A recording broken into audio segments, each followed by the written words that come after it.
Henry Cejudo believes Alex Pereira will knock out Adesanya. Israel Adesanya could have the most titanic task of his career, as he will have to face Alex Pereira, who knocked him out in a kickboxing match. That's why Henry Cejudo believes that Israel's chances of winning and defending his title are very low. After several fighters have said that Adesanya would be defeated, Cejudo decided to give his critique on the matter and explained the reasons why he believes Pereira is more likely to win. These were the statements of Henry Cejudo. I think this fight's gonna. I think Alex is gonna get it, and this is why it's so important, guys, that as a mixed martial artist that you become well-rounded, that you're not just a striker with good defense. Because what happens when you get that other good striker that has better striking than you, and then you can't take him down? Because that's kind of where we're at now with Pereira and Adesanya. Is as good as Israel is, you know, Alexander just still has better striking. He knocked him out the last time they fought. He beat him the first time.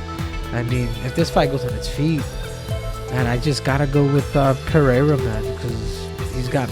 I'm gonna go back and talk about Max Holloway versus Jose Aldo. Jose Aldo was same thing, really good on his feet, and could take really good on his feet.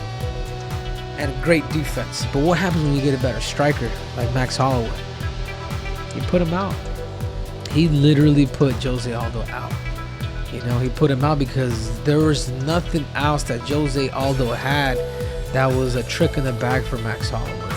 You know what I'm saying? So that's kind of how I see it in this position with Israel Adesanya and Pereira. So that's my two takes. I got Pereira by knockout.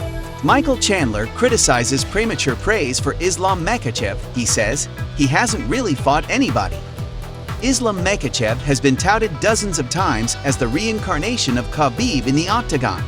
But while some fans claim Islam may have surpassed his master, Chandler finds himself at odds with public opinion. During a recent interview, Chandler talked about the opponents Islam has had in recent times. In Chandler's words, Islam has never faced any real fighters, only unknown fighters or fighters on a losing streak. That's why he believes we shouldn't praise Islam until he gets a win against a great fighter. Chandler has also expressed his admiration for Islam's future opponent, Charles Oliveira, whom he considers a fighter worthy of respect. Yeah, no, I agree with you. Like I say, I'm not saying that he's not that good. I'm just saying that we can't say that he is that good yet. It's premature praise, you know. And it's premature praise in the betting odds, like you said. I mean, to make Islam the favorite in that fight is somewhat crazy, I think.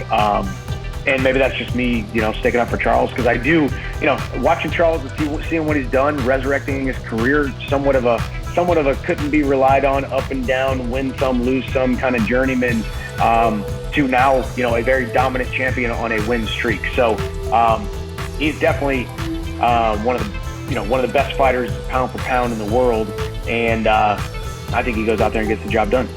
What do you think about Chandler's statements? Do you think Islam's ability is being hyped? Let us know your opinion in the comments. Islam Makhachev strikes back to Michael Chandler. Islam Makhachev has not been too happy about Chandler's statements, as he is preparing for his fight against Oliveira.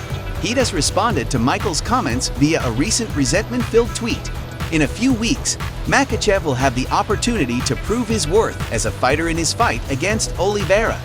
It remains to be seen if Chandler was right when he said that Islam was a hyped fighter, or if the Dagestan fighter truly deserves the accolades he has received.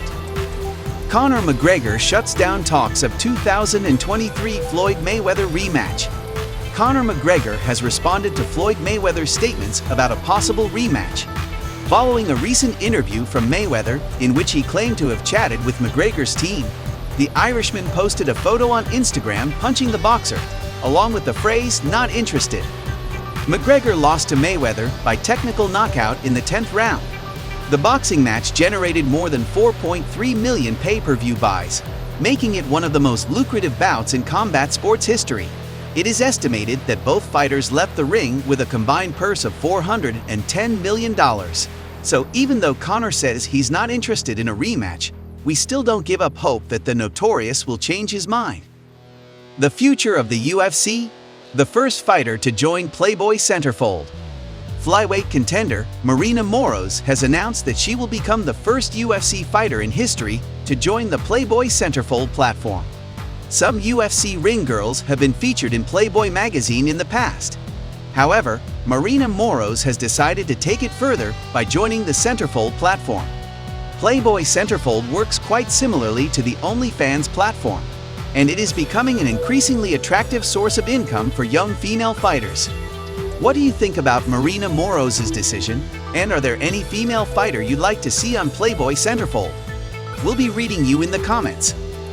Sean O'Malley surprised to be the big betting underdog against Petr Yan. He says, "I'm a legitimate motherfucker." Sean O'Malley thinks he is being underestimated. After the odds makers picked him as the night's underdog, he showed his surprise to learn that most people think Petr Yan will beat him. Despite that, Omalley is very confident about his abilities and believes he has what it takes to defeat the #1 ranked bantamweight fighter. Check out his interview with Helen Yee. To be able to not only enjoy your birthday but the holidays as well. But looking at that fight against Petr, I mean, you're a pretty sizable underdog.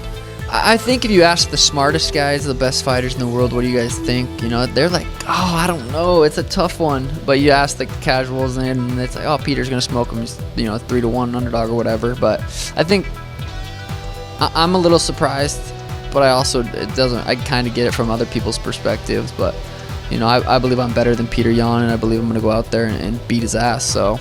Daniel Cormier wants Nate Diaz to relax after fat motherfucker comments. Daniel Cormier finds himself at odds with Nate Diaz's comments. After the former champion Cormier said on the DC and RC show that Nate was lucky he didn't face Khamzat, Diaz struck back. In a recent tweet, he called Cormier a fat motherfucker.